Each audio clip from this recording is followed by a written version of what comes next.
as everybody's coming on, I do want to let you know that there is a ton of resources for this group. There is the Facebook group that is ADC. You would go on Facebook and look for ADC Pro. And you can ask each other questions, support each other there in that community.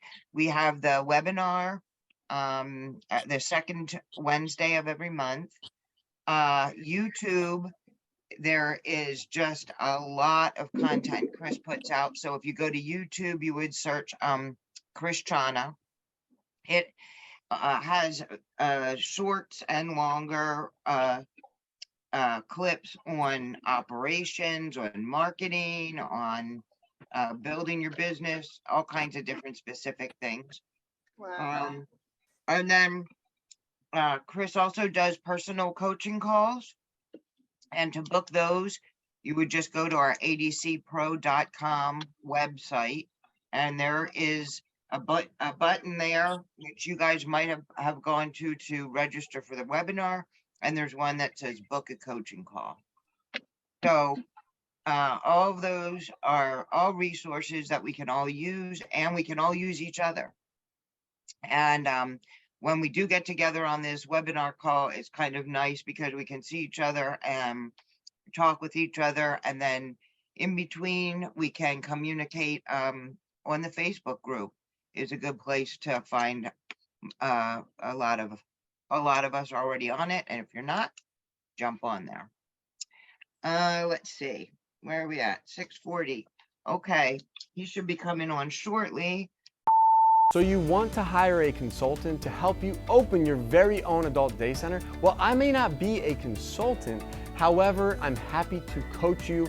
If you want to sit down one-on-one and ask specific questions about your situation and what to do next, make sure you go to krischana.com/coach and book your coaching call today. All right. Well, I see Kris what's going is on? here. I'm coming to crash the party. Yeah, he's coming in to crash the party, but we can get some answers to some questions. What's going on, everybody? How y'all doing today? Great. All right, all right. Good. I love it. I love it. So for those that maybe haven't been on this call before, just wanted to share with you, we want to use the next like 45 minutes to answer your questions. We want to be a resource to you. We want to be able to help answer some questions you may have. This is a great opportunity for us to be able to go through things together, to learn from one another. A lot of times there's going to be questions that people are going to have that could be very applicable to you and what you're going through in your journey. So, we find that, these little case studies, on these calls are very helpful. So that being said, typically I like to start with people that just want to, raise their hand, that want to just, jump in and ask a question. And then at some point in time, we can move to the chat box. But the best thing for you to do is, raise your hand, jump in the call, put up the little emoji sign in Zoom if you know how to do that. And I'd love to jump right into it. I'll try to give, about 5 minutes per question as far as being able to answer that question for you guys. If a question is one that I feel like is very relevant and is very important, then I'll try to go a little bit longer, depending on what that question is. But for the most part, I'll try to do about 5 to 10 minutes per question so we can get through some stuff together. So that being said, I see Liz got her hand raised. So I guess Liz, lucky Liz, you want to start us off? Yes, hi. Yes, my first question is how to find the right location. Absolutely. So give me a little idea, like at this point in time, do you know the size of a center that you're looking for? I'm looking probably between maybe 30 to 40. So 30 to 40 people per day, right? Yes. Gotcha. So 30 to 40 people per day, you're probably looking at something around 3,000 to maybe 4,000 square feet. Or maybe even 2,500 to like 3,500 square feet would probably be, perfect for that amount of people. So that being said, are you in a rural area, or where are you in right now? I am in Central Florida in the city of Claremont. Okay, Claremont. That's where my in-laws live. That's cool. They live on one of the lakes there. I don't know which one. There's a ton of them I know, but. Okay. Awesome. Yeah. So I'm trying to think, are you more like towards where all the action is? Are you more out in the country? Do you have a preference as far as like, being close to home, or you just want to put one in the right place, or to kind of give me an idea of where you're at I with that? just want to put one in the right place. Okay. So I would say like, really trying to find, the most central spot. So what's important when you think about adult day is, ingress and egress, like are you central to, the density of the population? So like, you don't want to be on one end of town where everyone has to drive through town to get to you. You want to be centralized where, people can come from all parts of town and you're in a fairly convenient location, where you're more easily accessible. The other thing I'd like to say too is, depending on what direction you're going, as far as if you're going to cater to more of a Medicaid audience versus more of a private pay audience, I would highly suggest that like if it's more like private pay, you're going to want to be in a more of a retail type location. You don't want to be in like a class A, like if there's shopping plazas in your area that are really, really nice, you really don't want to be in that, because you're going to be paying premium retail pricing for that. You kind of want to look for those buildings that are potentially built in the 1970s, 1980s, maybe they're older buildings, maybe even the 1960s. They're a little bit older buildings. What I like to call is like they're class B shopping plazas. They don't have the super tall ceilings. It's not next to like a Publix, but they're like an older, they're an older building. They're fairly nice. They're in a good part of town. And that's going to be your best bet as far as being able to find a place that you can lease for an affordable price. But you definitely want to make sure that like centralization is key, visibility is key, ingress egress is key, and then making sure that you're in a kind of a class B building that you can negotiate the appropriate lease rate in. Okay, perfect. Thank you. No problem. And then when you do go to negotiate a lease or have those conversations, make sure you like bring up things like tenant improvements, and then rent abatement. Those two top. So tenant improvement allowances will typically, what also they refer to as TI. That'll be something that you could potentially ask the landlord to like pitch in $50,000 towards construction. And depending on the situation of the landlord, you could either ask for that, or you could ask for what they call rent abatement, where you might ask for 2, 3, 4, 5, 6 months of no rent for the first however many months, whatever they're willing to negotiate with you. But you definitely want to try and at least get one or both of those. Oh, okay, perfect. Well, thank you. Yep, no problem. Who else we got? I think Cortez Collins. I saw your hand go up next. Hi, my name is actually Gail. That's my husband. All right. You hacked his computer. Hi, Gail. Hi, I live in the suburbs of St. Louis, Missouri. Okay. And for me, because my mom has dementia, she's in a nursing home now, but she did go through the adult daycare process, and it was a first for us. And I see the need, even though we have a lot of them here, some of them just aren't quality. They just, they're sitting around. So what I want to know is some of the buildings I'm looking at, I'm at the very beginning of all of this. And a few of the buildings I'm looking at are like some old Family Dollar, Dollar Generals, and they're about 8,500 square feet. Is that a good amount for, about how many people would I be able to have? Yeah, I mean, in 85, you said 8,500 square feet. Yeah, is that too small? Yeah, I mean, that's a big place. I mean, that's meaning that's going to take a lot of capital, right? So like something like that is gonna, it's gonna be pretty expensive to rent. And the thing is, like you're gonna have just some, you're gonna have greater overhead, because you're gonna have, for something like that, you're gonna probably need somewhere between 70 to 100 people. So like, when you think about a space like that, how dense of a market are you in? Are you like, I mean, I know you said you were in St. Louis, right? Yes, but I'm in one of the counties, one of the suburbs of St. Louis. Gotcha. So like, I don't know how, I'm not exactly sure. It's highly populated. Okay, gotcha. So do you know by any chance in your county, like how many how many, like what population size it is? No, I don't. Okay. So like, you know, one of the things to take into consideration, like I'm gonna give you an example. Our first location that we opened is in a county where the county has around 150,000 people.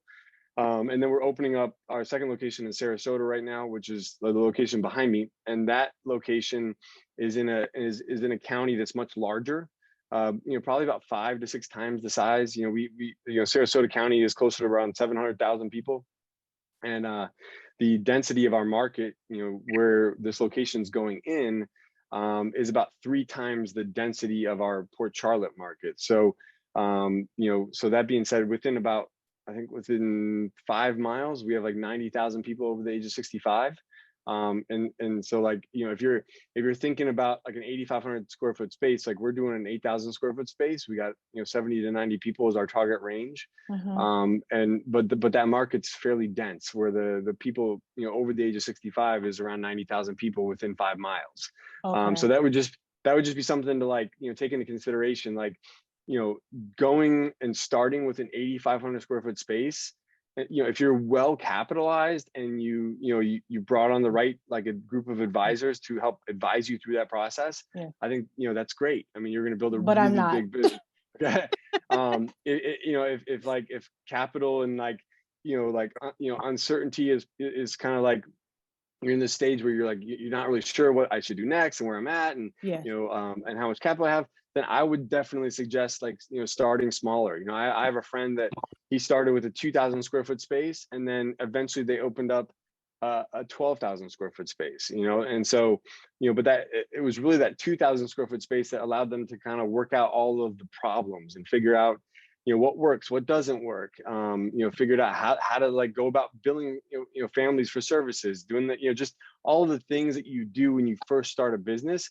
But by him doing a 2,000 square foot space first, it was a lot less risk, and, you know, because when you start looking at an 8,500 square foot space, I mean, the amount of money that it's going to take to renovate it, the amount of money it's going to take, you know, in carrying costs to, you know, pay rent, you know, just all of those things begin to add up, and the numbers can grow exponentially, you know. Okay, and so the lady before me, she mentioned hers. So like 2,500 to 3,000. About how many people would I be able to have with? Yeah, so I mean, like, I think, you know, if you had like a 2,000 square foot space, right? Mhm. A 2,000 square foot space could probably comfortably hold like maybe 20 to 30. Like a 3,000 square foot space probably could, you know, comfortably hold maybe up to 40. You know, and then like Okay. a 4,000 square foot space, you know, you might be, you know, be closer to like say 45, 50. You know, it's a lot of times too, it's going to depend on your market. One of the things that you'll want to look into, there's like 3 factors that go into the capacity, that sometimes people don't take into consideration. So one, there's going to be a licensing component, right? So Okay. not every state has a licensing, you know, side of things, but the states that do have a licensing component, you'd want to find out, is there a minimum or like square foot per participant, you know? Mhm. And so you want to find out like what that is for your license. Then you would want to understand from a zoning standpoint, is there any sort of laws or any zoning, or, you know, regulations around zoning in regarding to adult day? So a lot of times there may not be zoning for adult daycare, and adult daycare might fall under like an assembly building. And then like the number of like restrooms or common area, or the amount of space that you would need per participant might be different depending on zoning. Another factor that could play into that could be the number of exits you have, and what the state fire marshal has, you know, says is an appropriate number of people in that space. You know, they may say like, okay, well, there can only be X number of people in this building total. And if that's the case, then you may have to be like, okay, well, I need at least 15, if my capacity is X, 15 of the people in that capacity are going to be my staff. So I'm really only able to accommodate, you know, this number of participants, right? Okay. And so taking all those things into consideration. So typically I like to start with licensing, because at least then I know where I'm at when it comes to the licensing component, if there even is a ruling around square footage per participant. And then I can back into zoning and kind of figure out where I fall in the zoning category, and that'll kind of give me a better like understanding of how many people, you know, per square foot I'm allowed to have in my center, you know. Okay, all right, thank you. No problem. Let's see here, who else we got on here? I think Mary or Marie. Hi there, how are you? Nice meeting you. Thank you for Nice to meet you. thank you for putting time aside to help us. That's hey, So, that's what we're here for. I heard, I don't know if it was James or someone else earlier talking like, hey, adult day is the future, and you know, if we're gonna make that come into reality, then we all got to work together to make, you know, adult day successful. You know. yes.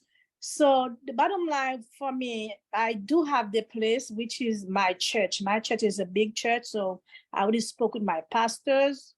So they're gonna give me that place to do that daycare. So now I have to get certified, and I have all this application in my hand.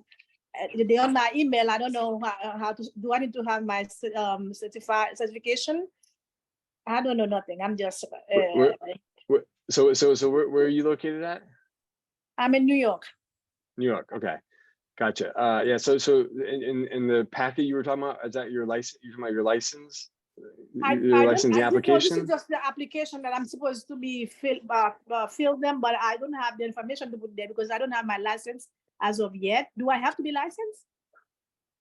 Gotcha. So I'm trying to understand. So the paperwork is for the church or for the licensing? In order for me to do it at the church, I have to be certified. Do I have to have certain license to do the program? Yeah, so I mean, like, so in most cases, an adult day center is licensed, but there are some states where there are no licensing requirements. I'm pretty certain though. I know, you know, I know New York does have licensing requirements for sure. So like, in order for you to open an adult day center, you would have to have a license. You know, you would have to go and apply for your license, but you would have to have a space secured before you could apply for the license.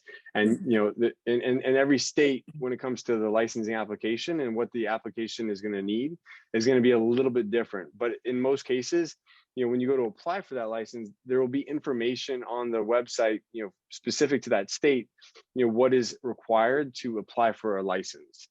So have you gone and actually gotten all of the paperwork necessary to get a license for adult day? You know, I have been checking online. I don't seem to be able to find where to go to find so that I can go for my license. I'm just New York Adult Day Association. So if you go to nysadultday.com. nysadultday.com. That is the association for New York. I would start there. Adultday.com. NYS. Adultday.com. Okay. So and then that way, and then I would just go straight to the association and see if you can speak to someone there that can help you with the licensing side of it. But you know, I mean, you know, before you do anything, I always encourage people that it's important to understand, you know, what size facility do I need? You know, what is my projected number of daily, people in attendance for that size?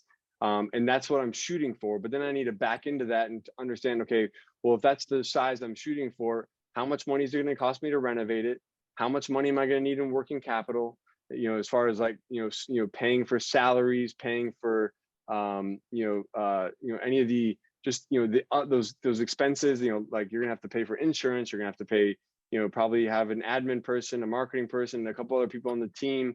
You're gonna be paying some of these people in advance of you opening. So you're gonna need money set aside for working capital. You're gonna need money set aside for, advertising. You're gonna need, money set aside for furniture, fixtures, and equipment. But the only way you're gonna know how much all of those things are gonna cost is for you to first know the size of the location that I'm going for and the number of participants I'm shooting for. And then I need to back into all of the numbers and put together an idea of like, okay, what's my total cost to get this business off the ground? And put those financial projections in place. So, like, okay, from, it's going to take me, 12 months, 18 months, it's going to take me 6 months or 9 months, to go from, opening day to breaking even to eventually profitability. And if so, like, how much money am I going to need during that time to carry those costs? Right. So it's like, it's really important first to understand, okay, size of the location, how many people am I shooting for? okay, what are my licensing requirements? You know, and I get those things kind of at least figured out, and then start backing into, okay, now what is it going to cost me to renovate? How many people do I need on my team? You know, how long can I go, you know, before we break even? You know, what are my financial projections? What kind of expenses will I have in this space? You know, so there's a lot of those things to it, you know, but I would say definitely go to nysadultday.com, go talk to someone that's a part of the association. Maybe go join the association, go talk to, you know, someone on the board or other people in maybe New York, maybe that are not in your area, and see if they can maybe point you in the right direction that's, you know, state specific to New York. Okay. Yeah, thank you so very much. No problem. And I got, Mhm. is it Tabrisha? Yes, to bring up. So, okay. I say it right. Yes, you did. Okay. So my question, because I come from a managed care organization, I know it's a need for Medicaid day care centers. The problem is that a lot of them are really funky, and I would not trust my own parents there. Yeah. But then I'm concerned about, okay, Medicaid reimbursement, right? Because I work as the service coordination. So I really don't know the payment reimbursement, but I don't know, can you be profitable? I mean, obviously that's a great need, right, with this Medicaid population, but I don't know, can you really be profitable with just Medicaid alone, or you would have to pull in some private pay? So we are 90% private pay. So I would say in most states, I have no idea how any adult day center could be profitable on Medicaid. There's only a handful of states that I know that you could really be profitable on Medicaid. I'm not shaming Medicaid. I'm not trying to tell people that like not to do Medicaid. I'm just saying that there are certain states where Medicaid just does not work because the reimbursement model is flawed. You know, it's just like, you know, like there just haven't been enough lobbyists. And here's the hard part with Medicaid, right? With Medicaid, it's state specific.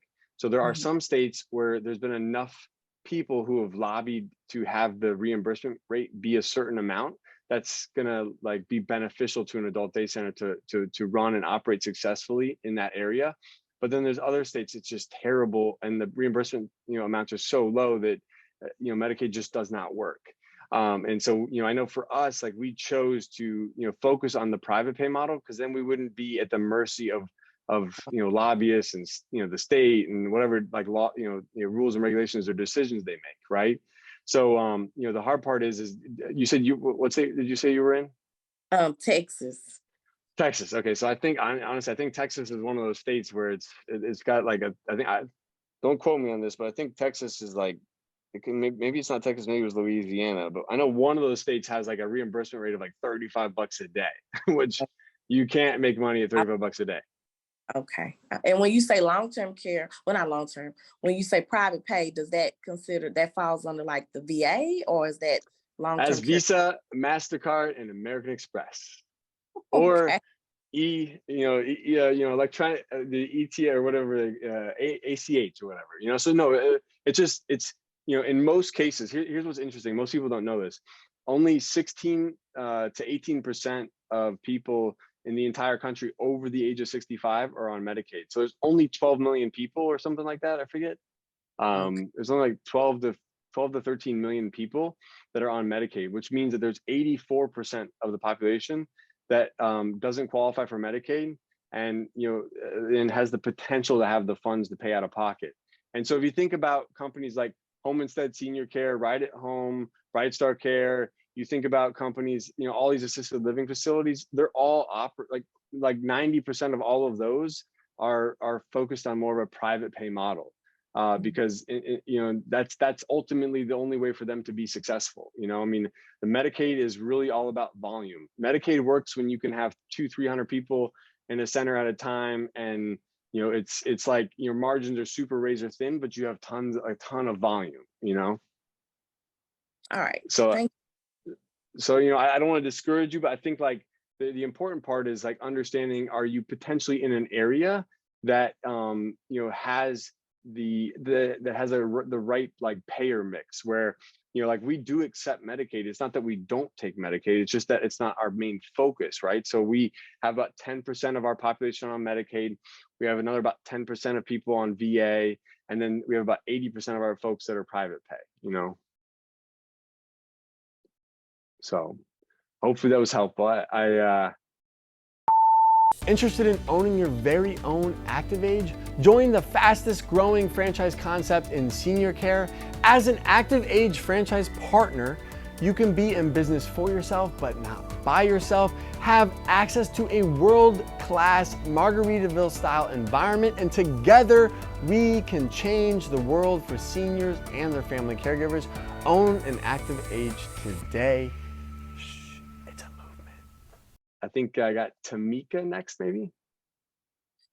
I'm just going through the list up the top of my screen, so I think it's in the right order, but. Yes, hi, how are you? Good. How are you?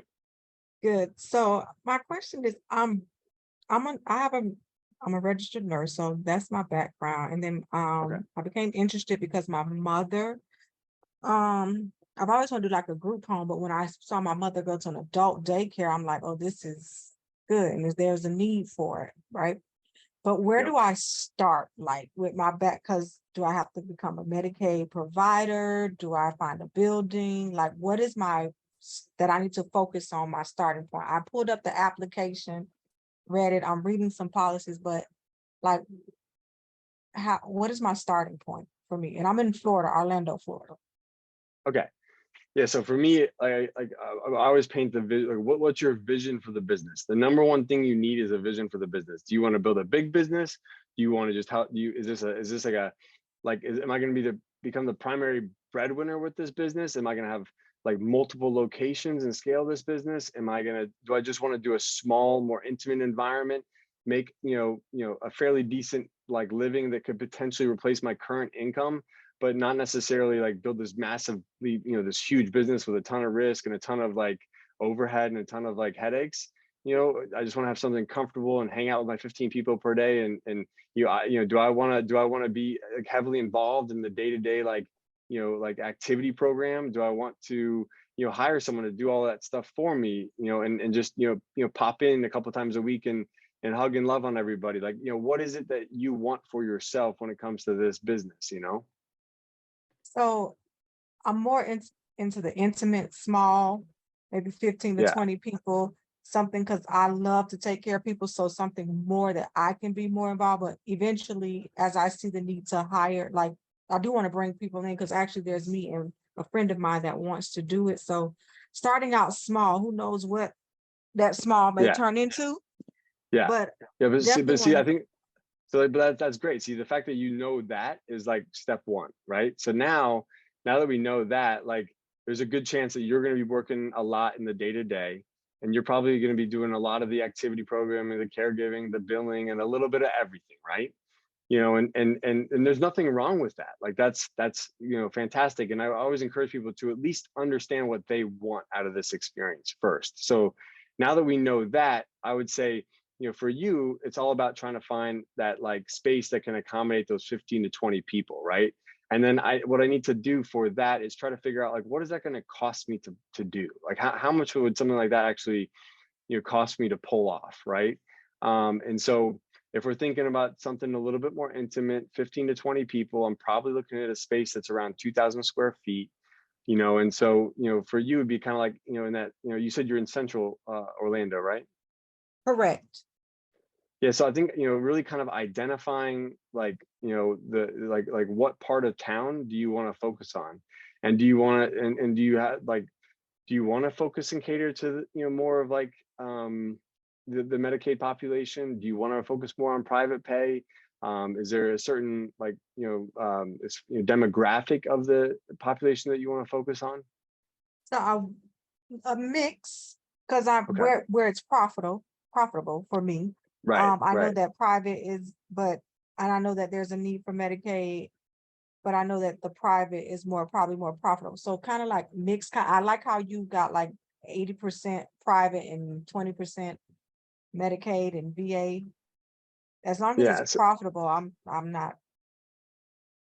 So I would think about, I would start to kind of like identify areas in that central Orlando area that are like near me, that are like, okay, if because Orlando is so broad, right? And there's central, there's so many there's so many different places you could go with Orlando, right? So I would try to figure out, okay, like in my general like area within a reasonable commute amount of time, is there a certain area that we've just like kind of like cater to this more. Like if I look up and I type in, you know, the assisted living facilities, is there a kind of, you know, is there an area where there, you know, happens to be more of those? You know, if I type in skilled nursing or even, you know, home care agencies, is there certain pockets of the Orlando market where there's more of those things? And then, you know, and then maybe I'm narrowing down to like like, you know, the private pay home care and the private pay assisted living, you know, and I'm kind of getting an idea of where those are located and where like the residents that are moving into those places live. And then I'm trying to like, you know, hone in on that so I can, you know, be somewhat in that vicinity of those other places, because I know that the demographics on that market are probably going to be like more conducive to the type of adult day center I want to create. And then, you know, really at that point in time, you could start to like, you know, once you kind of have like the general city or like the general area of town that you wanted to be in, you know, you could go to a realtor and start to actually have that realtor find, you know, locations for you to look at. And they could begin to pull demographic data for you and help you understand like the density of the population over the age of 65, you know, in those markets, and you know 3, 5, maybe even 7 mile rings around some of those pockets. And a lot of times, you know, real estate agents will do all this, you know, homework for you for free, because you know they're going to get paid when you sign a lease, right? So you might be able to find, you know, a real estate agent that specializes in commercial leases to do some of that homework. But you know, really coming down to like, you know, what you're going to find out is, you know, there's going to be a certain amount of cost to the building that you're looking for, you know, around that 2,000 square foot mark, right? So you're going to be, you know, probably somewhere in the neighborhood of like say 15 to 25 bucks a square foot for a 2,000 square foot space. And so you want to just try to figure out, and I don't, you know, a lot of times people haven't even, you know, done the math before. Like, so on 2,000 square feet, I'm going to just say 20 bucks per square foot. You know, so say it's 20 bucks a square foot on 2,000 square feet, that'd be 40,000 a year. So your monthly payment would be closer to like 3,300, probably plus sales tax, right? So you're probably closer to 3,700. So that now you kind of have an idea. Okay, here's the cost of my space, and you know, I don't know if it's going to take me 6 months or a year to get open, because you know you're gonna have to take into consideration like, is there a lot of construction that is going to have to go into this space, or is the shell in fairly decent shape and you're not going to need a lot of construction? So it'll be more so about just like, you know, sprucing it up, getting it cleaned up, and going straight to licensing, you know. But you're going to have like some element of carrying cost of paying for this space or constructing this space. And then you're going to have some sort of, you know, carrying cost when it comes to, or not carrying cost, but just cost when it comes to like, you know, advertising, getting print material, you know, putting all this stuff together. And when you start to kind of like break down all these expenses, like worst case scenario, you know, I'm going to be in this place for a year. You know, I'm going to have to do construction. They're going to find these surprises, you know. I'm trying to think of some other things, like, you know, I'm going to need X for advertising, X for my grand opening party, X for all my printed material. And I start adding all these things up, like, what does that like turn into? Is that 100 grand? Is that 50 grand? Is that 75 grand?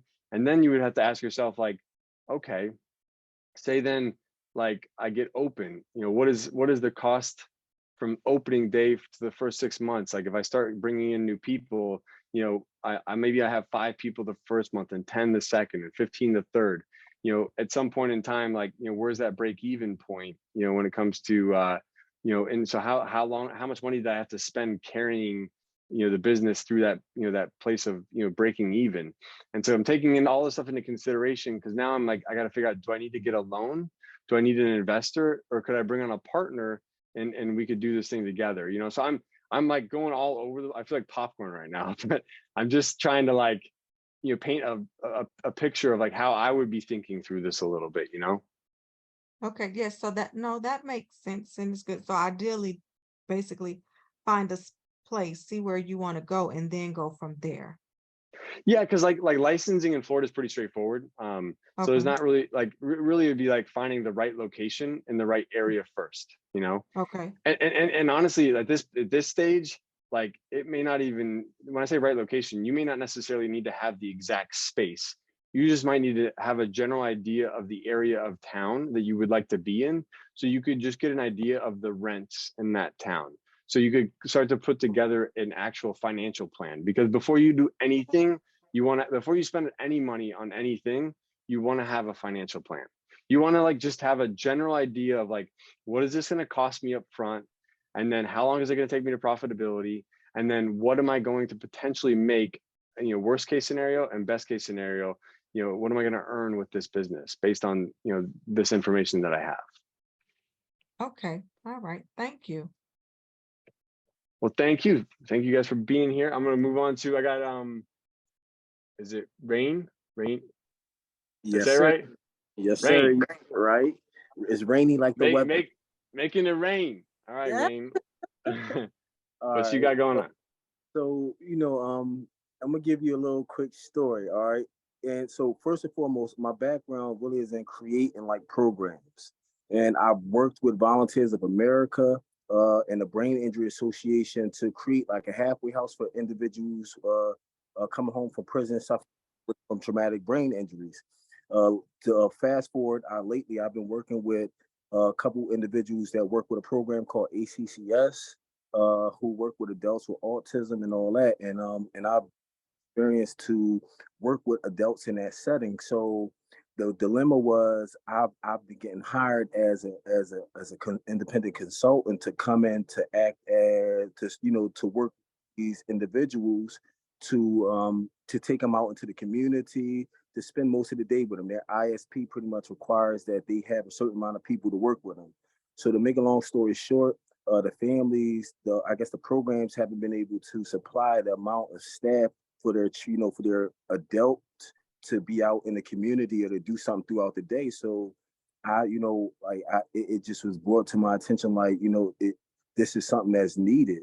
And the program in the programs that are out, a lot of the families don't trust the services. They don't trust their relatives in the hands of a lot of these facilities. So right now I have access to like 30 clients that don't have no type of activities. And these are individuals that I had the privilege to go, where I work with, and I take them out into the community. They'll call me, and right now they're paying me out of pocket for $25 an hour to just keep their relatives out in the community. So I was stuck, right? And I didn't know what to do. And so I was just breezing through the internet, and what I come across, right, was this article, and it was talking about this guy that started this program for $5,000 and expanded it into like this company that employs 60 employees and blah blah blah blah. And so I logged in, and I wanted to find out if this was actually real. Because if you started a company for $5,000 and gross it to what it is now, I need access to all that information. Well, it was $5,000 and a lot of debt. Let's put it that way. When we got started, we got started in assisted living, and then we had bought this building, and so we had a lot of debt on that building, and so I basically had $5,000 to my name, and then I probably racked up around $40,000 or $50,000 worth of credit card debt. And I wouldn't advise people to do that, because it was definitely very it's very nerve-wracking to do something like that, but it certainly, that's what helped us get our start, and so we started in assisted living, moved to adult day, and then eventually opened up a home care agency, sold our assisted living facility, and then now we're doing adult day as our primary focus. So but yeah, I mean, is there a specific question I can answer for you? I want to know, where do I get started? I heard you talking to the one lady about licensing. Right now I live in Philadelphia, and I was getting a runaround. I was confused on what type of licenses, because when I went onto the website, it was a bunch of they gave you a bunch of options on types of licensing, so I didn't know the type of license that I was going to be applying for. So one of the things, so because the thing is too, is it sounds like you're focused more on a young adult day. Well, adults, period. Right. No, I know, but I'm saying like I know my main expertise is in like the senior focused adult day care, but I think it's Pennsylvania, right? So Pennsylvania has a really strong association. So first thing I would recommend to you to do is is go speak or go look up. I was trying to look it up online right now, but I wanted to get to another question too. But if you go online, the Pennsylvania, there's an association for adult day services for the state of Pennsylvania. And I know they have a really strong association. I would go to the association first and see if they can put you in contact with someone who specializes in the adult day side of things, or in the younger adult, or like the just that young adult demographic is very different than the senior demographic as far as the adult day world, because a lot of times the payer sources are different, especially through Medicaid. So I would start there, go to the Pennsylvania Adult Day Services Association, get in contact with someone on their board or someone that's a part of that association, and see if they could introduce you to somebody that focuses more on that young adult day center, and has a lot of experience in that demographic. Okay.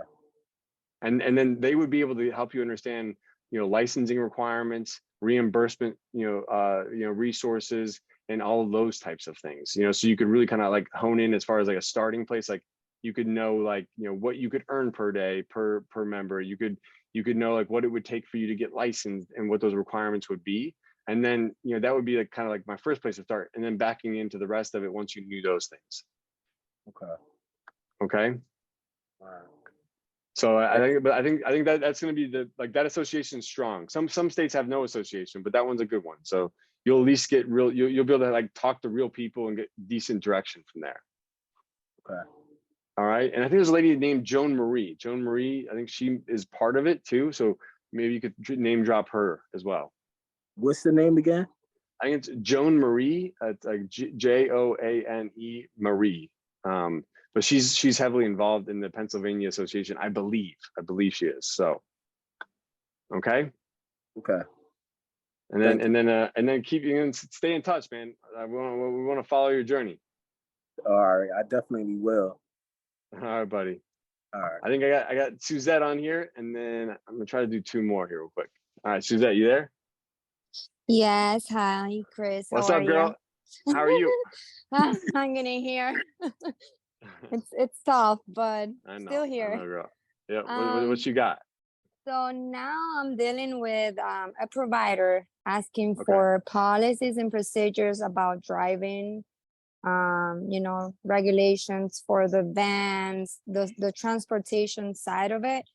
Do you know where can I find at least a sample or, a guide to do policies and procedures for that? How do you run the part of your transportation? Yes, I got one question for you. Is this transportation? Is this being reimbursed by the MCO? The Yeah. Yes. Okay. So I guess they're asking for that because they do reimburse for transportation as well. Got it. So it's by the MCO, but it's not by a transportation broker, right? No, they'll provide the insurance provider. Okay, got it. Yep. So yeah. So two places you could get it. Do you have the vans? Do you have liability insurance for the vans with an insurance? I'm getting the van.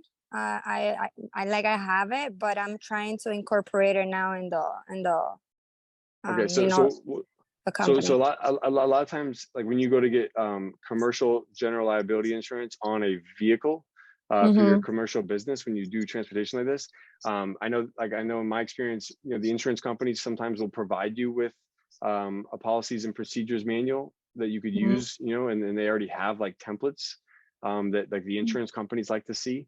Not like the MCO insurance companies, but I'm saying like the vehicle like the auto insurance companies.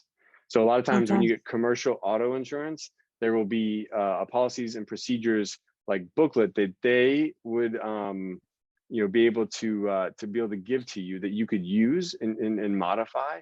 I know my broker did that for us. Another place is, and honestly, like this has been a game changer for us, but I'd use ChatGPT if I were you. GBT? ChatGPT, that's that thing that everyone's been talking about, that crazy. Yes. It's free. Just go on there. It's free for the 3.5 version. Just type in, hey, I would literally type in, I need a policies and procedures manual for the transportation I do, and describe the type of business you're in, and just let it make it for you. Okay. Yeah, that's smart. I didn't think of that. but I know the app. Yes. Yeah, I'll try I use it every day. It's fantastic. Like Yes. literally, it'll probably do a better job than your insurance company would. Okay. And when you started yours, how did you start with the transportation services? Did you start with a small van? Did you went straight to the big boss? How did you do it? So for us, we started with Kia Sedonas. And honestly, like the Kia Sedonas are still my favorite van. We have a big van, but the big van, it's caused the big van can be a pain in the butt. One, sometimes, you know, it can be more difficult for the drivers to feel comfortable driving. And then two, like, you know, it can be a little harder to get in and out of. You know, what's nice about the Kia Sedona or those like small minivans is it's easy to be able to slide someone, like, say if someone needs help with transferring, it's easy to like help them transfer into a van like that's at like the same height as someone's like butt, you know, versus like having to transfer it into this like really tall van to get into, you know. Right. And what about with the lift? If you have someone Yes, in a wheelchair? That's why I hate the big van, because it's all these extra things that could happen, you know, that could like, there's so many things with the big van and the wheelchair lift that are such a liability that like whoever drives that van needs to be like trained like every quarter on how to properly secure someone you know, inside that van. So we have people that we take all the time with wheelchairs, and we just help transfer them into our Kia Sedonas, and it's 10 times easier than getting them in and out of our big van. Like if someone has the ability to transfer, you know, like you would transfer them to like say a toilet from their wheelchair. If someone has enough like strength in their legs to be able to make that transfer, you know, then we just have like a little step that we help them step up onto, and then they just slide right over onto the vehicle. It makes it a lot easier. But I would say like going something like that, I would go find a used van that's got 50,000 miles on it. You know, a Kia Sedona, a Honda Odyssey, something like that. And I would use something like that to kind of be my starting place, you know. Okay. All righty. Thank you. Because cars are too hard to get in and out of, you know. Yeah. So those minivans are perfect. Yeah. Okay. Perfect. Yeah, that's the one we have. We have a Dodge Caravan. Gotcha. And that's the one we are planning on using. So. Well, you the one thing you want to do, like I can't stress this enough, because in transportation is a massive liability. You want to get commercial auto insurance on that van. Okay. And do you know more or less what's the pricing on that? The expense on that? It's not cheap. It's not cheap. But I'm trying to think off the top of my head. It's cheaper the more vans you add. The first, you know, it's always the first van's always the most expensive. I want to say we pay, off the top of my head, I think we pay about $12,000 a year in auto insurance. It's like either 12 or 18,000. For just one van? We have 3. Okay. So that divided by 3 more or less, or no? No, doesn't work like that. Yeah, they don't work like that. It's okay. It'd be like $12,000 maybe for like the first van, and then you might add a second van. It might be like another $200 a month, and then, you know, add a third van, it might be another 200. You know, like the first couple vans are always the most expensive. You know. Oh gosh. Okay. But and that's where you got to ask yourself: does transportation make sense too? Right. So there's 2 reasons why you would do transportation. You know, one, you're going to potentially earn a little bit of revenue on the transportation. But 2, it could potentially ensure that the person's with you longer, right? Right. So, right. Or the consistency, like when we have people on transportation, we know there's a greater chance they're going to show up, on certain days. Right. And if you outsource the transportation, how do you do it? Like, because the companies out here in Miami are crazy expensive. They charge like $180 for just one person, just one trip. Gotcha. Yes, I mean, so we have vans that are like we have companies in town. You know, I know, because if you're talking about are you talking about for Medicaid clients or private pay clients? Yeah, Medicaid. Here it's more Medicaid than private. Right. But most Medicaid people should get transportation for free. There's going to be companies in town that like all of our Medicaid folks. We only transport our private pay folks. Our Medicaid folks they all have like 3 different types of transportation companies that all provide, you know, it's all paid for by Medicaid. Yeah, we have here the SDS. I don't know if it's the same up there with you. Yeah, so I there's no see it. cost to our Medicaid folks. They just have to request it, you know. I see. Okay. So like, so Alrighty. our Medicaid folks, we would get them in touch with the right transportation person, you know, or sorry, get them in touch with their case manager, and their case manager could arrange for transportation to and from our center. I see. Perfect. Yeah. Okay. I Alrighty. Thank you. I would do that first before I go like try to add transportation to what you're talking about. I would, I see. you know, meaning if you're trying to increase, you know, consistency and get more people to your center, I would start, Mhm. you know, figuring out what companies accept Medicaid, go to those MCOs that you're working with and figure out like who those case managers use and just start like building those relationships and educating every single person that walks through that door. Like, oh yeah, we can do transportation. We'll get you set up. You know, you just got to call your case manager. They're going to set you up with this company, and then you'll be able to request transportation on the days that you attend. I see. Okay. All right. All right. Perfect. All Thank right, girl. you. Hey, no problem. Hang in there, girl. Hang in there. I don't know if I can keep hanging in here. I know. It's a lot. I know, girl. Yeah, just you know, I know Do you it's a have lot. I mean, I don't want to ask this question, but do you have an idea of how much a center could cost?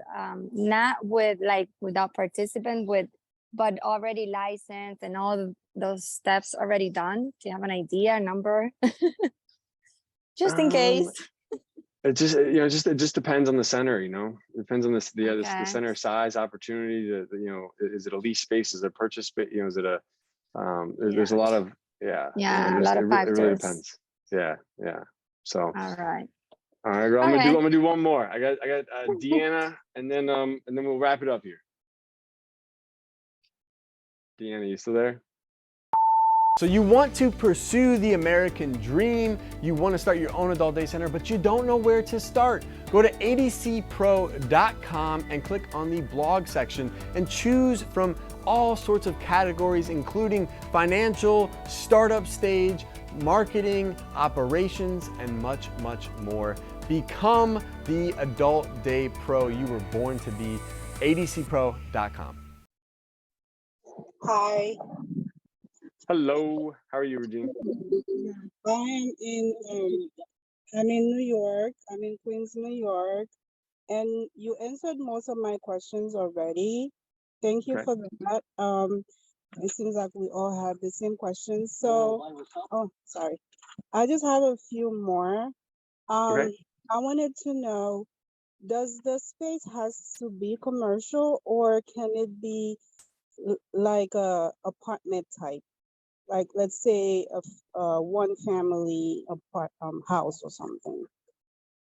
So it depends on zoning at the end of the day. So like the zoning department would be the ones that ultimately would you know, like approve a space to be used for a certain use. Okay. And who would determine that? Would it be whichever the agency is I license with? Would I get that information from them? No, this would be like the zoning department. So like if you have a building department in your county, there's going to be within that building department there will be a department that's like it's called the zoning department, and they basically identify a piece of property, they assign it you know, like so like some properties will be like single family, some properties might be multi-unit, and like all these different designations that a property might be would, you know, underneath that designation would either allow for adult day services or not allow. And then if they don't allow, then you would have to apply for a special exception and go through like this process of like trying to get your zoning to be changed. But there would be no guarantee that you could get your zoning changed. It would just be a matter of whether or not you could, you know, share your case with them, and if they would be willing to change the zoning so you could have an adult day center in your residence. Okay, so then would I need to do that first before, so it's not my own resident. I'm working on trying to rent a house to do it. Okay. So would I need to have the house first in order to go to the zoning department to ask that question, or at least have an idea of the neighborhood, because I don't know yet. Yeah, so I would just pick a house in the area that you were thinking, so you at least have an address, and if it's similar to the type of house that you were thinking of, and I would go to the zoning department and see if they would if you would be able to provide adult day services, under that zoning use code, and then if not, ask them what the process would be in order to to be able to provide those services there. What would I need to go through in order to like do that? Again, every county's gonna be every building department, every zoning department's gonna be a little bit different, but you would have to at least go through that first before ever renting something or moving forward with it. Okay. And then I'm only saying, like, even when we bought our building here, like we bought it, right, and I got it under contract, but it was under contract contingent on the county approving us to use it as an adult day center. okay. So then Yeah. wouldn't I be taking a risk? What if I go through that process and then it doesn't happen? Then I would be stuck with the lease now? Yeah, so if you were going to get a lease, right, you would like you should have an idea, like before you because you would go to the zoning department, give them an address, say, hey, like, this property, is, would I be able to provide these services there? Is it zoned for this use? And if so, like, up to how many people, right? And if they're like, no, it's not zoned for that use, and you're like, I want to apply for a special exception, but you wanted to get, in order to apply for a special exception, maybe you need the space. You could potentially try to lease the space contingent upon, or maybe that you could break the contract contingent upon whether or not you get approved for zoning. Okay. Does that make sense? Yes. But that would only be like, in this case that a landlord would be open to that, Yes. So, Okay. My other- alrighty, Oh, I'm gonna get Deanna just messaged me that she couldn't unmute. I'm gonna grab her real quick, and then feel free to jump on the Facebook page and throw your questions in there. I'll do that. Thank you. Perfect. Hey, Kris, it's Deanna. Hey, how are you? Good, good. So Gianna is also on here. We're in San Diego with Always Sunny, and we are have sent in our application for license, and it's in review. Our question today is there any help for preparation on the interview? When they come to interview us, is it phone call typically? Do they come out in person? And is there a cheat sheet so we can prep for it? Yeah, so interesting question, because I'm not super familiar with California, right? As compared to Florida. So Florida, they give you there's like, in Florida we have this thing that we can download the rules and regs. It's called our Aspen survey thing. I forget, I'll have to send you a copy of it maybe, but it would be so different in your state. But typically in Florida, once we get the application side of it approved, they're going to come into the building, and then, they're probably going to be with us for about a half a day. And they're going to be looking at everything from the actual physical plant to all of the paperwork, that you would have, so like, sample paperwork for participants, they're probably going to look through your employee paperwork, which would probably just be, you and, so it's just like, but they're just going to be looking for like samples of like, okay, do you have policies and procedures for certain things? Do you have like, what would the binder look like for an employee file? What would the binder look like for a participant file? What's your activity programming system? Is there job descriptions for everyone that you would hire?